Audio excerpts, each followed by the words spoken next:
It can only be God. I'm 10 years. 10 years old. You know why Biafra is fighting? Biafra is fighting for survivors. Going to win? Yes.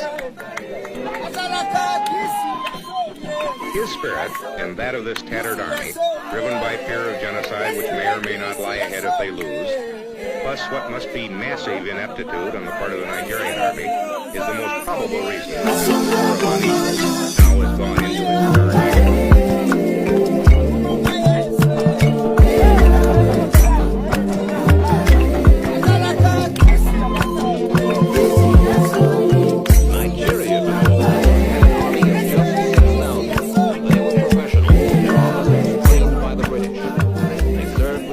As part of the UN force in the Congo. But then Biafra declared its secession, and all of the Igbo officers and men, some of the best, left to become the nucleus of Biafra's army.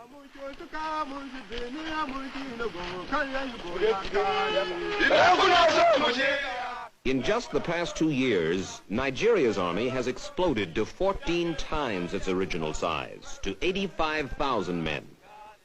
Recruits who used to get 6 months of training now get a mere 6 weeks. They are volunteers, most of them illiterate, just out of the bush, with little sense of nationhood. Their leaders tell them that they are fighting for one Nigeria, but that does not, it cannot have the same urgency for them that mere survival has for the Biafran. A Nigerian soldier may volunteer because he needs a job, or because army life appeals to him as the good life. Besides his uniform and the prestige that goes with it, he gets a comfortable ration of beer and cigarettes. And the pay, at $40 a month, is not bad. His leaders are not aggressive. Most military observers credit what success the Nigerian army has had so far chiefly to their lopsided superiority in firepower furnished by the British and the Russians. It is said only half in jest. The Nigerian army has so much firepower that they use ammunition as a defoliant. Nigeria's planes, MiG-17s and Ilyushin bombers, were bought for cash from the Russians who want to get a political foothold here. Most of the planes are flown by Egyptians who are characterized as wary of anti-aircraft fire, therefore less than enthusiastic about going after military targets. That, it is suggested, is one cause of the high civilian casualties in the air raids on Biafra. But the war has been bloody on both sides, and inept and unaggressive though they may be, the Nigerian army, in 2 years of sporadic fighting, has suffered heavily. They will not release official casualty figures, but an army doctor told me that 8,000 Nigerian soldiers have died, and perhaps another 25,000 have been wounded. The military has just 11 army doctors for its 85,000 men. A severe head or body wound in the field means almost certain death. The Nigerian army gives no medals in this civil war. I asked the commander-in-chief, head of state, General Yakubu Gowon, why? I will hate tomorrow, when the war is over, and we sit around the table with an Igbo officer, and he asks, what is that medal? And I say, it is the Okiwe medal. It is the Umahi medal, it is Onitsha medal, it is Enugu medal, it is Port Harcourt medal, and that this is the war for, the war against, the Igbos. They said we hate to sort of have that sort of feeling because it will make the child feel as though, he's a conquered sort of person. The war, says Gowon over and over, is not to conquer the Igbo. It is to bring the Igbo back into one Nigeria. One of the 2 reasons, along with increased military effectiveness, that Biafra is still alive is the fact that not nearly so many people are starving as were last fall. And the reason for that is the emergency airlift sponsored by Catholic and Protestant churches and the International Red Cross. At feeding centers like this, 3 million people, a third of Biafra's population, is fed 1 meal a day, 6 days a week.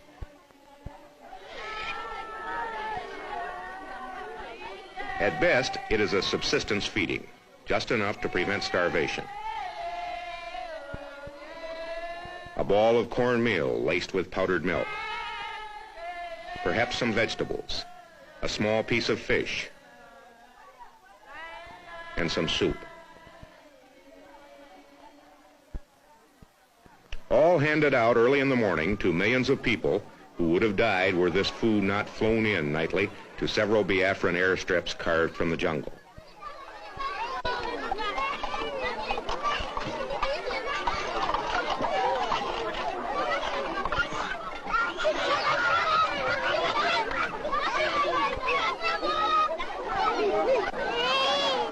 While the relief flights have reduced dramatically the number of children and adults starving to death, down perhaps to 600 a week from the high of several thousand a week last year, the dying continues. In clinics like this all over Biafra, youngsters in the final stages of severe malnutrition still die, as did several of these during our week in Biafra. Not enough food is being flown in, not enough grown, and for many, what there is now just too late. This bush clinic is run by Father Kevin Dani.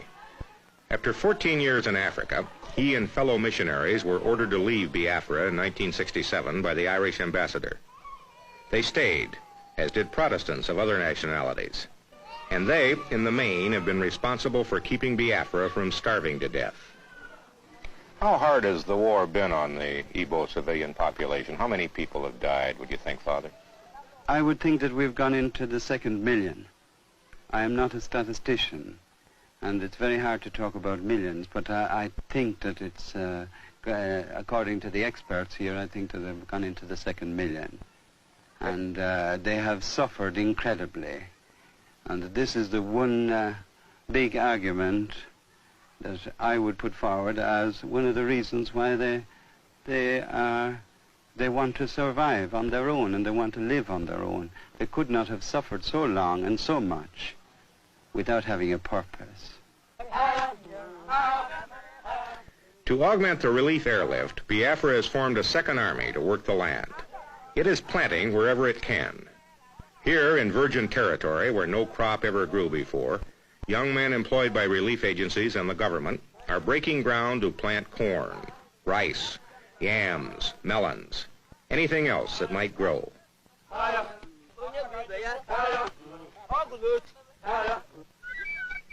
And this, like everything else here, is conducted with spirit, emotion, and beauty.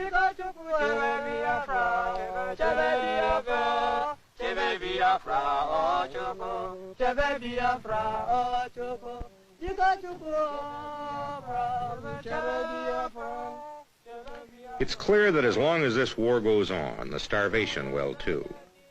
Any break in the relief airlift, I was told, any crop failure in the next few weeks, and graveyards like these that dot Biafra and contain the bodies of the young and innocently dead will multiply.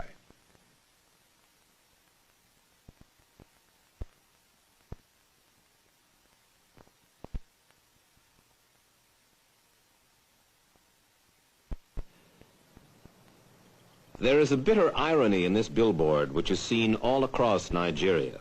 For Nigerian babies have not been healthy babies. Even before the war, disease and malnutrition regularly killed 1 out of 3 children there. And Nigeria's leaders ask, where was the world's solicitude, where was the church's succor before Biafra? General Gowon, a Christian, is sensitive to the charges of mass starvation. I have got nothing to hide. My conscience is clear. I've got moral standard. God knows that we have no intention whatsoever to starve any Biafran children or to commit genocide against anybody. This war was forced on us, and it has got to be fought for the sake of the country, for the sake of the millions of people in this country. But those millions of Nigerians are not thinking mostly of the war. Their chief preoccupation is commerce. And war or not, business booms. The Lagos docks are choked with ships from around the world bringing goods for the huge consumer market here and taking away for sale overseas Nigeria's palm oil and peanuts, its animal hides and cocoa, and its tin. But the real prize in Nigeria, the